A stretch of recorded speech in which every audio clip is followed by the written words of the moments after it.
Satu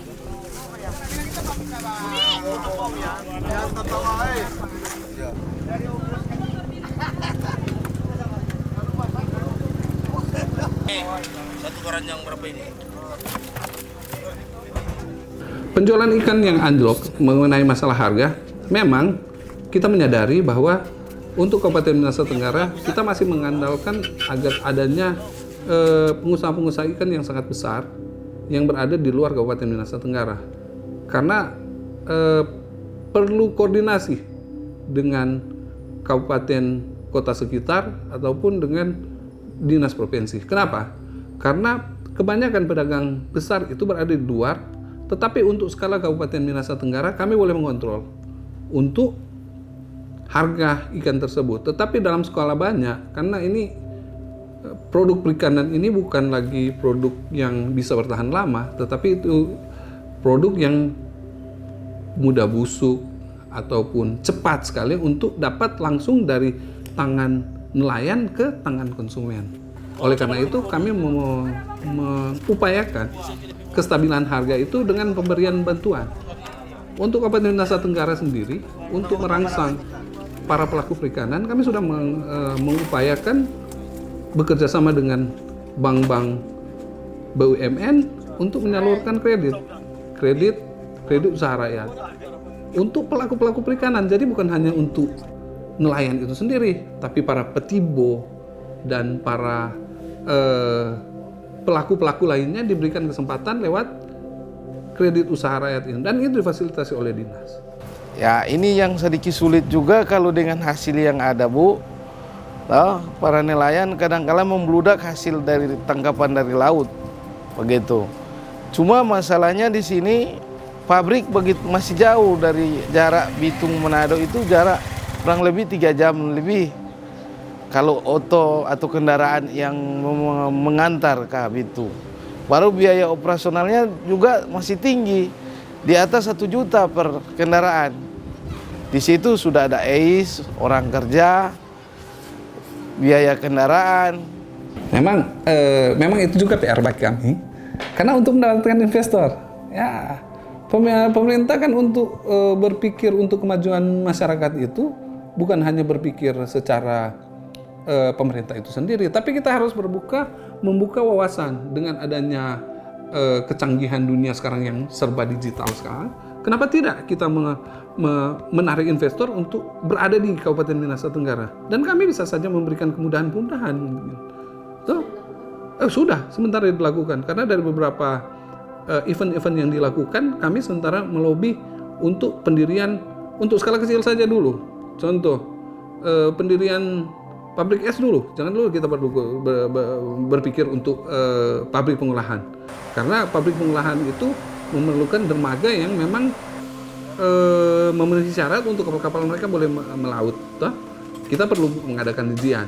Kemarin memang pernah disurvei mengenai adanya pelabuhan waktu zaman Menteri Kelautan Pak Freddy Numberi.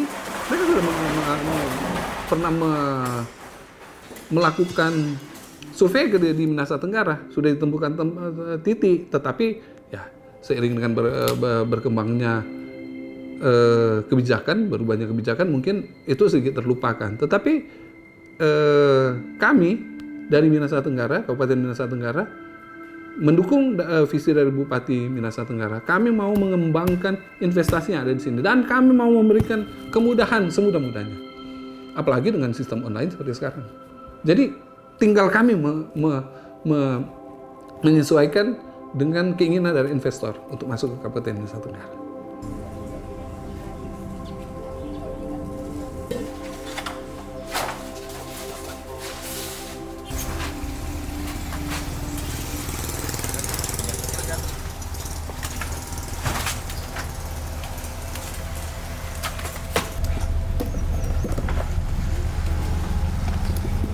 Pendapatan 1 bulan kalau dia rame 80-90-an.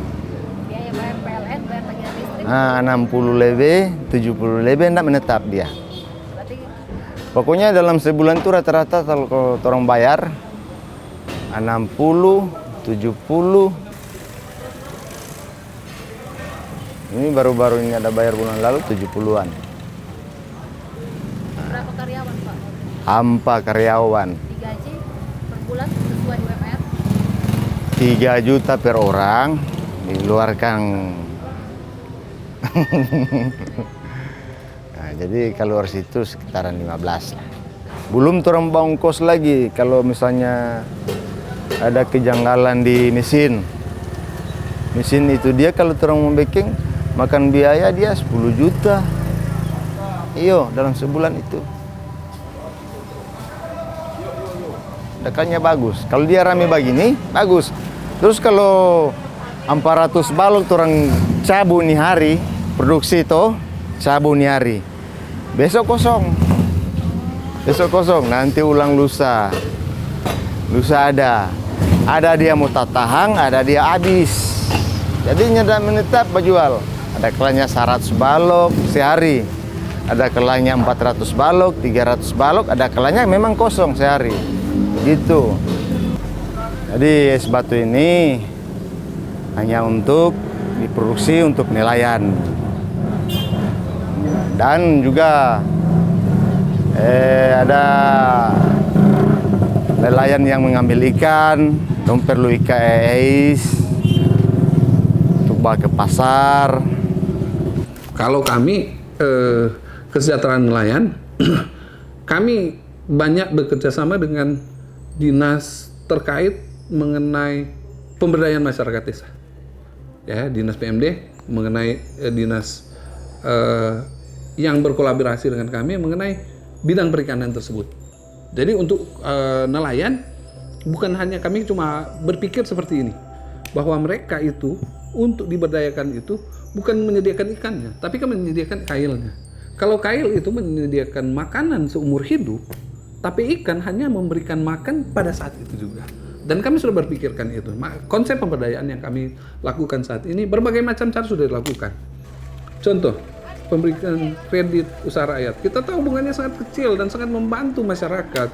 Dan hitung-hitungannya itu per tahun, bukan hitung pengembaliannya saja tidak diatur per bulan, ditentukan sendiri 3 bulan. Itu ada upaya kolaborasi dari Kementerian Kelautan Perikanan itu sendiri. Kemudian kami juga memberikan bantuan dalam bentuk alat-alat pengolahan ikan. Di Belang sendiri ada sentra pengolahan ikan yang sudah diberikan kepada koperasi, itu milik pemerintah kabupaten yang diberikan kepada nelayan. Jadi bukan kami memikirkan diri sendiri, tapi kami memikirkan juga kesejahteraan dari nelayan. Jadi sebenarnya kami yang mengelola, tapi diberikan kepada koperasi. Kenapa? Disitulah unsur pemberdayaan.